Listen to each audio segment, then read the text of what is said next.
आज 9 अगस्त विश्व आदिवासी दिवस के रूप में मनाया जाता है। भारत के लगभग हर राज्य में आदिवासी समाज और संस्कृति देखी जा सकती है। आदिवासी समुदाय और संस्कृति की रक्षा के लिए कई कानून हैं, जागरूकता अभियान भी चलाई जाती है। लेकिन इन सब के बीच वनवासियों के रीति रिवाज, धर्म, भाषा, कानून और अन्य समाज के साथ इनकी पहचान कराने, इन्हें संरक्षित करने में जिस महान व्यक्ति का योगदान है, उन्हें लोग याद नहीं करते। ये बहुत अफसोस की बात है। आज के इस विशेष दिन पर मैं उन्हीं के बारे में एक छोटी सी जानकारी आपके साथ शेयर करना चाहती हूँ। भारत के पहले नृवंश विज्ञानी या मानव विज्ञानी के रूप में उन्हें दुनिया जानती है। उनका नाम है स्वर्गीय शरद चंद्र रॉय, जिनका जन्म 4 नवंबर 1871 में हुआ और 30 अप्रैल 1942 में वे दिवंगत हुए।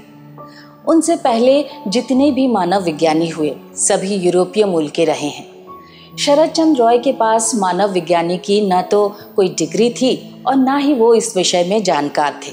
तो प्रश्न उठता है कि कैसे वे भारत के पहले मानव विज्ञानी बने। शरद रॉय पेशे से वकील थे।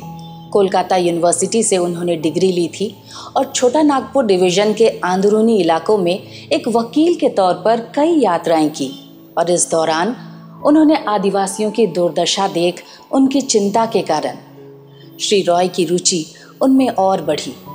वे विभिन्न आदिवासी समूहों के प्रति औपनिवेशिक प्रशासन की उदासीनता देख रहे थे और उनका उत्पीड़न भी। यहाँ तक कि अदालत में भारतीय वकील भी आदिवासी रीति रिवाज, प्रथा, धर्म, संस्कृति, भाषा और प्रथागत कानून के बारे में बहुत कम जानते थे। इन्हीं सब बातों को ध्यान में रखते हुए शरद चंद्र रॉय दशकों तक विभिन्न आदिवासी समुदायों के बीच रहकर उनकी सारी जानकारियों को किताब की शक्ल देते रहे और औपनिवेशिक नागरिक न्याय शास्त्र की स्थापित प्रणाली के लिए व्याख्या करने का फैसला किया। मानवता और सीधे सरल जंगलों में रहने वाले प्रकृति से जुड़े आदिवासियों के लिए स्वाभाविक प्रेम की खातिर वकील से मानव विज्ञानी में परिणत होने वाले शरद चंद्र रॉय का आज के भारत को ये एक बहुत बड़ा योगदान है। उनकी लिखी किताबें आज भी सबसे ऑथेंटिक और दूसरे एंथ्रोपोलॉजिस्ट के लिए सबसे महत्वपूर्ण रेफरल बुक है। भारत में पहली मानव शास्त्रीय पत्रिका मैन इन इंडिया की शुरुआत 1921 में उन्होंने ही की थी। उन्होंने असुरों के टोटमवाद, छोटा नागपुर के परिया लेप्चा के अंतिम संस्कार, सिक्किम के जनजाति और खासी लोगों के बीच की रिश्तेदारी, खोंड मानव बलि, कोरकू स्मारक पट्टिकाओं और राजपूताना के जयसमंद झील के काले भील और बर्मा के जातीय समूह के बारे में विस्तार से लिखा है। उन्होंने लंबा समय झारखंड की राजधानी रांची में भी बिताया और अंतिम सांस भी यहीं ली थी। ये भी विडंबना है कि एक आदिवासी बहुल राज्य के बावजूद झारखंड में एस.सी. रॉय के बारे में कोई चर्चा नहीं होती।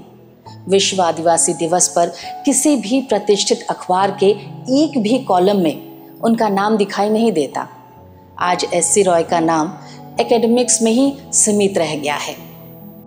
स्वर्गीय एस.सी. रॉय के बारे में ये छोटी सी जानकारी हमारा एक छोटा सा प्रयास भरी था कि आप तक पहुंचाई जा सके, उनका नाम लिया जाए। हमारा ये प्रयास आपको कैसा लगा कमेंट बॉक्स में लिखकर ज़रूर बताइएगा। और अगर आपको हमारा काम अच्छा लग रहा हो तो हमारे चैनल को लाइक, शेयर और सब्सक्राइब करना मत भूलिएगा। शुक्रिया।